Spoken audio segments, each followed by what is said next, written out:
Premium productions पीके की जानिब से हम आपको खुश आमदीद कहते हैं। सेहत के हवाले से मौजू है डाइटिंग। डाइटिंग आप और आपकी नस्लों के लिए नुकसानदेह है। कम वज़न और कबल अज़ वक्त पैदाइश बच्चों की आम होती जा रही है। ये एक ऐसा मसला है जिसमें वजूहात का तयन करना इतना मुश्किल नहीं है। इस मसले में जहाँ मौलियाती अवामिल अहम किरदार अदा करते हैं, वहाँ माँ की सेहत और दौरान हमल ली जाने वाली ग़िज़ा भी नज़रअंदाज नहीं की जा सकती। सेहतमंद माएँ ही सेहतमंद बच्चों को जन्म देती हैं। सेहतमंद माओं के लिए मुतवाज़िन और मुनासिब ग़िज़ा नागुज़ीर होती है। हमारे यहाँ ये समझा जाता है कि ज़्यादा खाना सेहतमंदी की अलामत है। ये बयान काबिल यकीन हद तक लगू है, क्योंकि मिकदार से ज़्यादा म्यार की अहमियत होती है। हम आपको बताते हैं कि दौरान हमल किस वक्त किस तरह की ग़िज़ा एक सेहतमंद बच्चे की पैदाइश को यकीनी बनाती है। दौरान हमल अपनी ग़िज़ा में प्रोटीन, विटामिन और मादनी अवामिल मसलन फोलिक एसिड, आयरन और कैलोरीज़ की मिकदार को बढ़ा दें, क्योंकि ये आपके अंदर तवानाई को बढ़ाते हैं। अगर आप हमल से पहले से ही कमज़ोर हैं तो आपको ग़िज़ा के मामले में निस्बतन ज़्यादा मोहतात रहना पड़ेगा। इसलिए आप तवानाई से भरपूर और मुतवाज़िन ग़िज़ा पर तवज्जो दें। हल्की किस्म की ग़िज़ाएँ छोड़ दें, क्योंकि ये आपको मतलूबा मिकदार से कम कैलोरीज़ फराहम करती हैं। लेकिन ये जहन में रहे कि अच्छी ग़िज़ा का ये मतलब हरगिज़ नहीं है कि आप ग़िज़ा की मिकदार को बहुत ज़्यादा बढ़ा दें। क्या आप जानती हैं कि दौरान हमल आपको कितनी इजाफी कैलोरीज़ की ज़रूरत है? हैरत अंगेज़ तौर पर सिर्फ 300 कैलोरीज़ ज़्यादा। आम हालात में एक खातून को रोज़ाना 200 से 800 कैलोरीज़ की ज़रूरत होती है और हमल में मज़ीद 300 कैलोरीज़ बढ़ा दें। चीज़ और बग़ैर उबले हुए दूध को इस्तेमाल न करें, जिनके अंदर मौजूद बैक्टीरिया आपके बच्चे को नुकसान पहुंचा सकते हैं।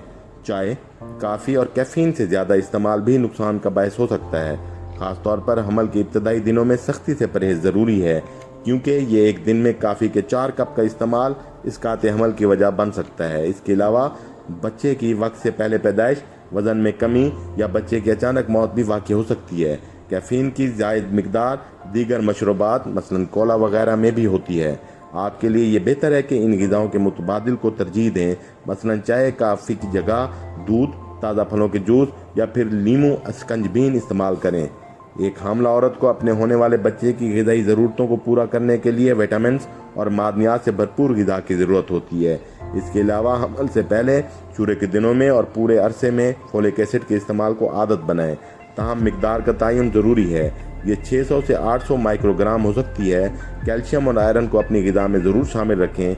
ऐसी ख़वातीन जो सिर्फ सब्जियां इस्तेमाल करती हैं, दियाबितस या खून की कमी का शिकार हैं, या फिर उनके यहाँ पहले वज़न के बच्चे पैदा होते हैं, तो उन्हें चाहिए कि वो वक्तन फ़वक्तन डॉक्टर से रुजू करती रहें। याद रखें, हर चीज़ की मुनासिब मिकदार ही सेहतमंदी की निशानदही करती है, क्योंकि विटामिन और मादनियात की हद से ज़्यादा मिकदार नुकसान का बायस भी हो सकती है। लिहाजा इस मामले में भी इत्तदाल का पहलू नज़रअंदाज न करें। दर हकीकत डाइटिंग आपके लिए और आपके होने वाले बच्चे के लिए बेहद नुकसानदेह साबित हो सकती है, क्योंकि वज़न के कम होने के साथ साथ आपके अंदर विटामिन, आयरन, फोलिक एसिड और दीगर मादनियात की बेहद कमी हो सकती है। ये बात जहन में रखें कि हमल के दौरान वज़न बढ़ना एक सेहतमंद और खुशगवार अलामत है। ऐसी ख़वातीन जो मुनासिब ग़िज़ा लेती हैं और जिनका वज़न बढ़ रहा है, तो परेशान होने की ज़रूरत नहीं, क्योंकि ये इस बात की अलामत है कि आप एक सेहतमंद बच्चे की माँ बनेंगी। दौरान हमल बढ़ने वाला आइडियल वज़न 25 से 35 पाउंड है, लेकिन आप पहले से कम वज़नी का शिकार हैं तो आपका वज़न 28 से 40 पाउंड बढ़ना चाहिए। और अगर आप पहले से वज़न की ज़्यादती का शिकार हैं तो 15 से 25 पाउंड बढ़ना चाहिए। इसका कद अगर 5 फुट 2 इंच से कम है या आप एक से ज़्यादा बच्चों के हामला हैं, तो इस सिलसिले में डॉक्टर से मशवरा करें। लेकिन ख्याल रखिए कि पहली छमाही में वज़न ज़्यादा नहीं बढ़ना चाहिए, बल्कि तीसरी छमाही में वाज़ेह तौर पर इजाफा होना चाहिए। अगरचे आपको भूख महसूस नहीं हो रही, लेकिन हो सकता है कि आपका बच्चा भूखा हो। इसलिए कोशिश करें कि हर 4 घंटे बाद कुछ ना कुछ खाती रहें, क्योंकि एक ही दफ़ा बहुत सा खाना खाने से बेहतर है कि आप उसको मुख्तसर वक्फ़ों में खाएं। याद रखें, अपने होने वाले बच्चे की ज़रूरियात को पूरा करने के लिए आपको मुतवाज़िन ग़िज़ा ज़रूर लेनी चाहिए। आखिर में आपको गुजारिश करते चलें कि सखी बने और सखावत को पसंद करें। हमारे चैनल को लाइक और सब्सक्राइब करें और अपने तमाम दोस्तों, अकरबा, अजीज़ों और रिश्तेदारों को चैनल लाइक और सब्सक्राइब करने की तरगीब व तहरीक दें, ताकि हमारी तक़वियत और हौसला अफजाई हो और आपको तमाम मालूमाती वीडियोज़ का बर वक्त इब्लाग मुमकिन हो।